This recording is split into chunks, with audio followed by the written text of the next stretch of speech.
My self ध्रुव झा। आज का topic है समाज।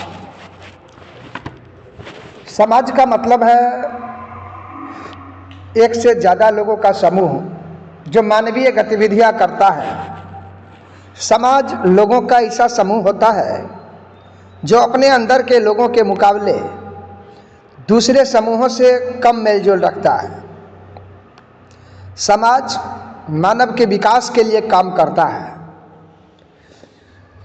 समाज एक से ज़्यादा लोगों के समुदायों से मिलकर बना एक बड़ा समूह होता है। समाज में मानवीय गतिविधियां होती है जैसे कि आचरण, सामाजिक सुरक्षा, निर्वाह।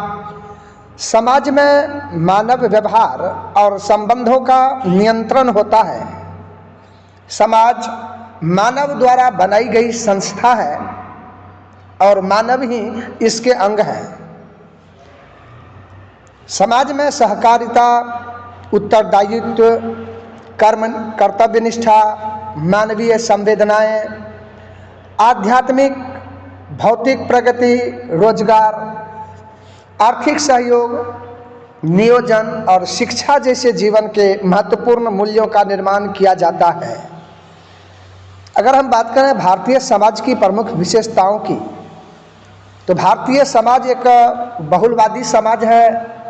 इसमें जातीय, भाषाई, धार्मिक और जातिगत विभाजनों की भीड़ की विशेषता है।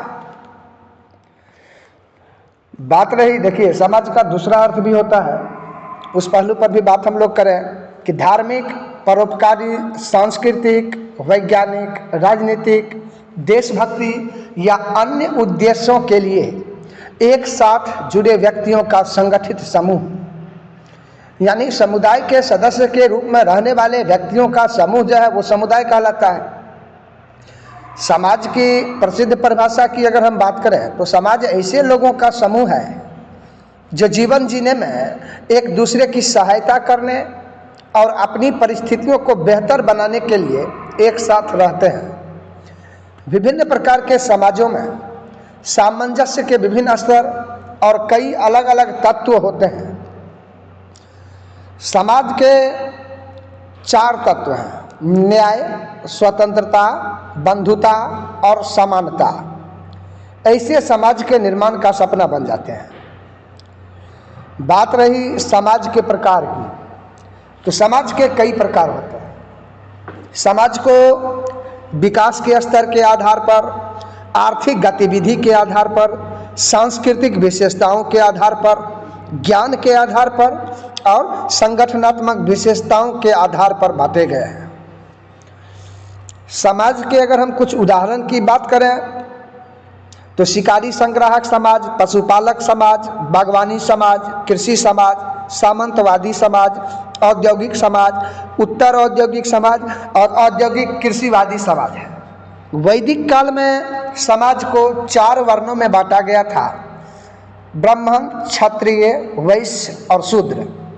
तो समाज को संगठनात्मक और सांस्कृतिक विशेषताओं के आधार पर कई समूहों में बांटा जा सकता है, जैसे जनजातीय समूह और जातीय समूह।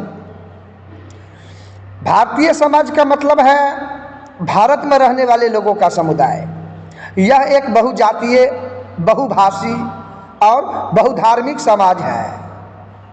भारतीय समाज की प्रमुख विशेषताएं ये है कि भारतीय समाज में कई तरह की जातियां, भाषाएं और धर्म हैं। भारत में कई तरह की संस्कृतियां हैं।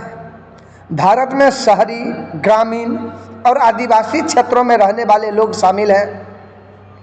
भारत में कई तरह की भाषाएं बोली जाती हैं, जैसे हिंदी, उर्दू, पंजाबी, गुजराती, मराठी, असमी, कश्मीरी, तमिल, तेलुगु, मलयालम और कन्नड़ इत्यादि।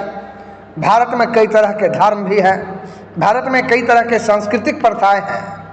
भारत में कई तरह के आचार विचार हैं। तो भारतीय समाज की संरचना हर चीज़ में बदलती रहती है, जैसे कि धर्म, जैसे कि जाति, जैसे कि भाषा, जैसे कि संस्कृति, परंपरा, खान पान की आदतें, ये सभी तत्व एक दूसरे से जुड़े हुए हैं। भारतीय समाज की प्रमुख विशेषता अनेकता में एकता है। विभिन्न जातियों और पंथों, धर्मों और क्षेत्रों, मान्यताओं के लोग एक साथ खुशी से रहते हैं। समाज के लिए बेहतर शब्द जो है वो संघ, सभ्यता, समुदाय, संस्कृति, कंपनी, मानवता, राष्ट्र, जनसंख्या, जनता, विश्व, यही सब है। बात रही समाज के निर्माण की, तो समाज कई लोगों के समुदायों से मिलकर बना एक बड़ा समूह होता है, जैसा कि हमने पहले बात की है। तो समाज का निर्माण लोगों के बीच सामाजिक संबंधों के बनने से होता है। समाज में रहने वाले लोग एक दूसरे के प्रति स्नेह और सहानुभूति रखते हैं। समाज में रहकर ही लोगों में नैतिक मूल्य विकसित होते हैं। समाज के निर्माण में परिवार के बाद समाज की अहम भूमिका होती है। समाज में रहकर ही लोगों में नैतिक मूल्य विकसित होते हैं। समाज में रहने वाले लोग एक दूसरे के प्रति स्नेह और सहानुभूति रखते हैं। समाज में रहने वाले लोग एक दूसरे के प्रति उत्तरदायित्व निभाते हैं। समाज में रहने वाले लोग एक दूसरे के प्रति सहकारिता करते हैं। समाज में रहने वाले लोग एक दूसरे के प्रति भाईचारा और परोपकार करते हैं। समाज में रहने वाले लोग एक दूसरे के प्रति जो है सहिष्णुता और सम्मान करते हैं।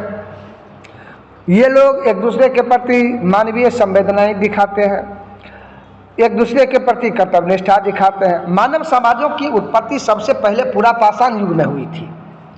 ये शुरुआती समाज शिकारियों और भोजन इकट्ठा करने वालों के छोटे खानाबदोश समूह थे।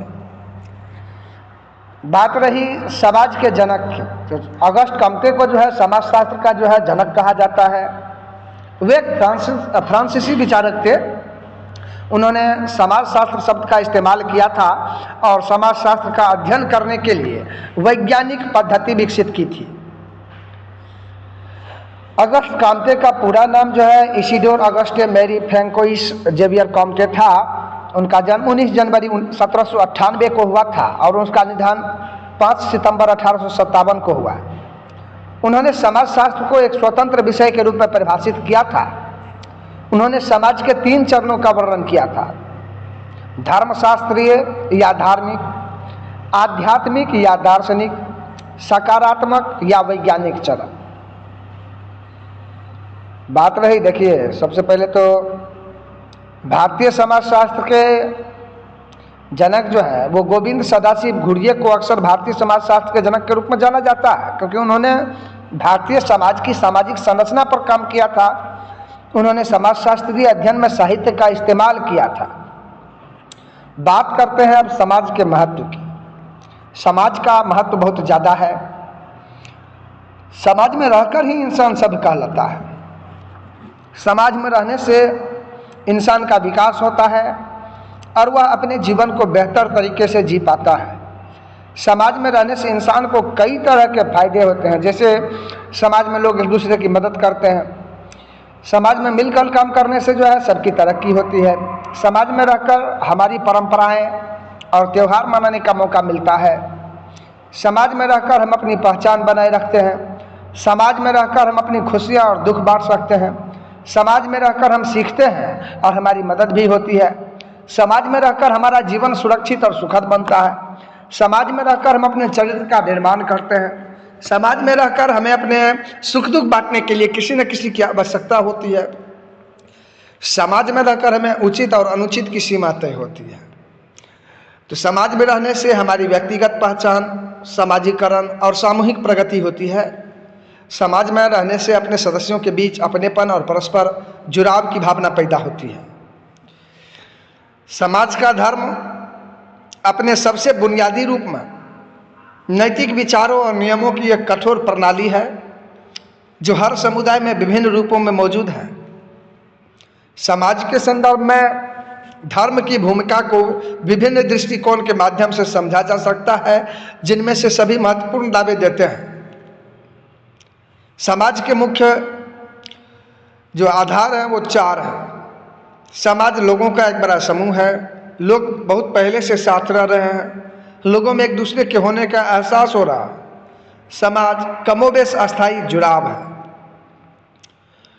समाज की उत्पत्ति कैसे हुई, ये एक बहुत बड़ा क्वेश्चन है। समाज की उत्पत्ति मानव जीव विज्ञान से जुड़ी हुई है। हम समूहों में रहने और अपनी भलाई के लिए सामाजिक संबंधों पर निर्भर रहने के लिए विकसित हुए हैं। समाज संस्थाओं, मानदंडों और मूल्यों का एक जटिल जाल है। उतना ही नहीं, सबसे पहले तो देखिए एक अच्छा समाज कैसे बनता है या समाज क्यों जरूरी है। तो समाज क्यों जरूरी है इसकी मैंने चर्चा पहले ही कर दी है। अभी हम लोग बात करते हैं कि एक अच्छा समाज कैसे बनता है।